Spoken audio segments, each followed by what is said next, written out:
মধ্যপ্রাচ্যের শহর হলেও এবছর ক্রিসমাসের আনন্দে রঙিন হয়ে উঠেছে দুবাই।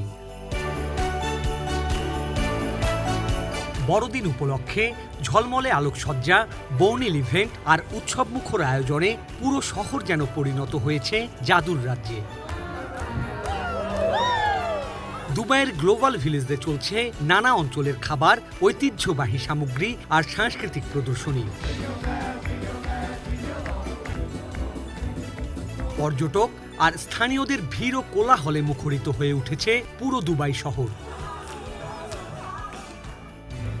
ধর্ম বর্ণ নির্বিশেষে উদযাপন করছেন যীশুখ্রিস্টের 2025তম জন্মবার্ষিকীর এই বর্ণাঢ্য আয়োজন।